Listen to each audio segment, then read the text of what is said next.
আপনি বলতেছেন কে বলেছে যে মুর্শিদ তোমাকে সুপারিশ করে জান্নাতে নেবে? আমার নবী বলেছে, আল্লাহর নবী বলেছে, পীর মুর্শিদ আল্লাহর ওলি আমাদের তরায় নেবে। ঠিক কিনা বলে?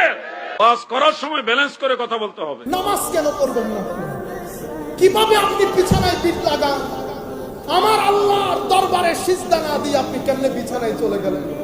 কে বলেছে আপনাকে আপনার মুর্শিদ আপনার জন্য সুপারিশ করবে? এরা সেই মুর্শিদ যাদের জিন্দেগির মধ্যে একটা নফল ছোটার কারণে সারা রাত কানে হাত দিয়ে এক পা তুলে আল্লাহর দরবারে যারা দাঁড়িয়ে থাকে, কেমনে বুঝলেন তারা আপনার নামাজ না পড়লে মাফ করে দিবে? কে বলেছে আপনাদেরকে এই কথা? যারা বছরের পর বছর, মাসের পর মাস সোনার বিছানা ত্যাগ করে একাকিত্বে আল্লাহর শরণে গুম হয়ে যাওয়ার জন্য পাহাড়কে বেছে নেয়, তারা কেমনে আমার মতো বেগাইরত নামাজ পড়ি না তাদেরকে বরদাস্ত করবে? কখনো না। আপনারা ভুল তরিকত বুঝেছেন।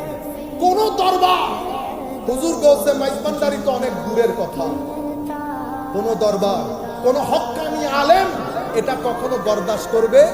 আপনি ভুল বুঝেছেন। আপনি ভুল বুঝেছেন। গৌসে আজম শেখ আব্দুল কাদের জিলানী। আমাদেরও একটু সচেতন হতে হবে। যা মন চাই, যেখানে আমি কত এডিট করে করে কথা বলছি, সব কথা তো সবাইকে বলা যায় না। আপনি মাহফিলে বলে দিলেন হুজুর আব্দুল কাদের জিলানীর মুরিদ হলে আপনার আর কোনো ভয় নাই। আল্লাহর ইজ্জতের কসম, প্রথম যেই দিন এই কথা শুনেছি আমি তখন অনেক ছোট। আমি বলেছি আর যাই হোক হুজুর গৌসুল আজম এই কথা বলতে পারে না।